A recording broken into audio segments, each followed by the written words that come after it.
We can see it. I'm starting the clock to 3 minutes. Feel free to start now. Okay, thank you. So hi everyone, and I'm going to start with the problem. There is 1.9 billion adults who are overweight. That is more than 1 in 3. It's in the world more are obese than underweight. In 1 in 5 deaths are linked to obesity in the US. And this is actually a top risk factor leading to diabetes, heart disease, stroke, cancers, and so on. And the question is like, if obesity is mostly preventable, then what's the problem? Why it is happening in the world? And we see that there are a lot of complications of eating well and healthy because consumers need to synthesize overwhelming levels of information in order to make conscious choices. So there is a lack of awareness. How do we know what is the right proportion of nutrition? What is a healthy weight? How much to consume per day? How do I know if I'm eating well? Unless I'm getting sick, I have no idea if what should I keep or change or how to do that. There is a complicated decision-making process, so we make about 50 decisions in every grocery shopping experience. And of course, there are price concerns about eating well. And today, on average, people spend already 2.5 hours with grocery shopping per week. So this is something like a complexity that we believe should be reduced in the 21st century. And this is why we develop Smarkit. This is an AI-driven grocery shopping optimizer. It's a web-based intelligent grocery shopping software for everyone who buys groceries. And what does Smarkit do? It collects and analyzes your historical shopping data. It compares and contrasts your nutrition intake with recommended levels, pointing out deviations and giving you feedback so you know where you are at this process. Also, it creates shopping lists automatically for you based on your previous behavior, what you like, and what your preferences are. And it also recommends healthier or cheaper alternatives for you in terms of products in the grocery shop that you like. So it overall saves you time, it optimizes your costs, and also it brings you healthier choices with the least effort possible. Why is it the best time to invest in Smarkit now? Because we believe Smarkit is in the intersection of the grocery commerce market and also the fitness and nutrition app market. And in grocery shopping, we see, or in the e-commerce sphere, we see a boom. It's going to be a 45 billion USD market by 2023 in the Western European countries.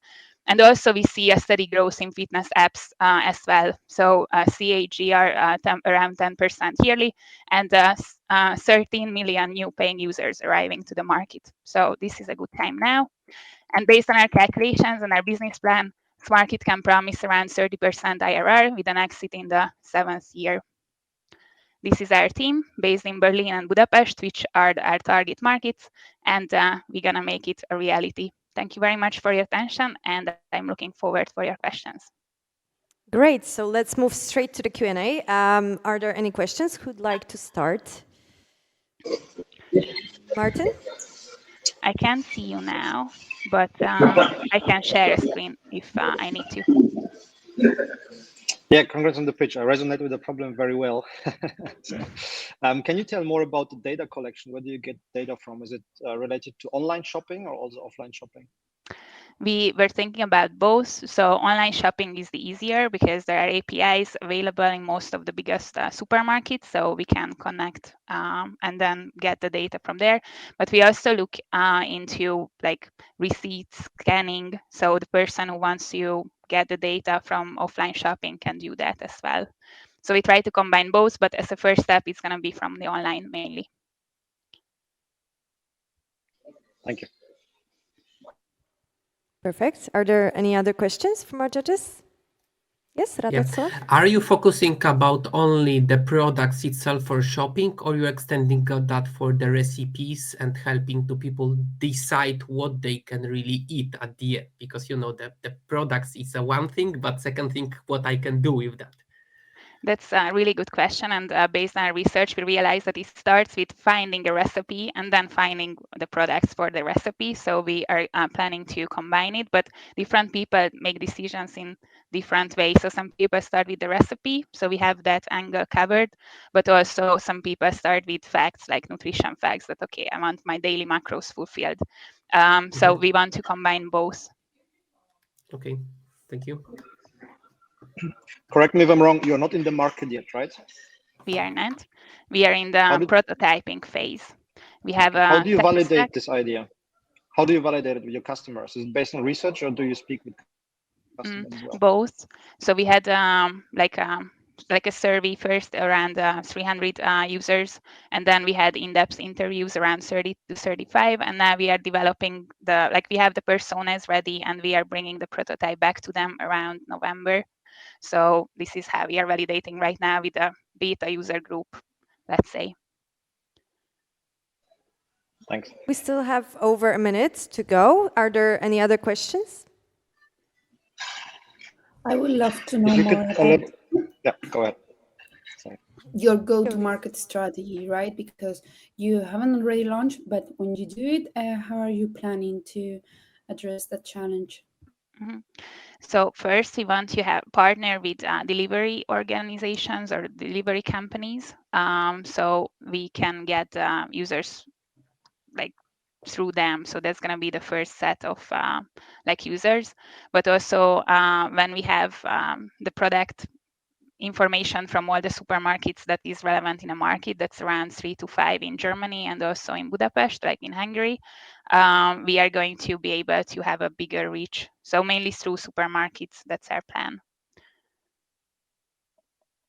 And the delivery, sorry, because for example, in Hungary, we have a delivery organization bringing together the supermarkets. So that's also a platform for us to go forward. Okay, I believe, Martin, you had a question as well? Yeah, actually, what about competition? Like, how do you differentiate compared to other solutions? It's interesting because there are price comparison apps, and also there are these fitness apps, let's say, but they are not linked to products. So they are more into, okay, these amounts and you're fine. And we see only one solution recently that's Jolly Good in the UK that tries to combine both. That we are also trying to do. So far we don't see many competitors, and that's mainly because the product database is not in one place. So the supermarkets have their own places and or products. So this is not really simple. That's the hardest part from tech perspective. But yeah, these are the competitors we see. And the differentiator is that we want from the product angle. So we are not thinking about, okay, this is the macros you have to have, but this is what you buy already. So this is by giving you feedback, this easy. You don't have to put any effort into that, just give us the data. And based on that, we can actually give you recommendations. So for the user, this is like the least effort, while in the fitness app, you have to put manually and mentally calculate stuff and etc. That's Thank you, like Lena. a pain in the ass. Thanks a lot.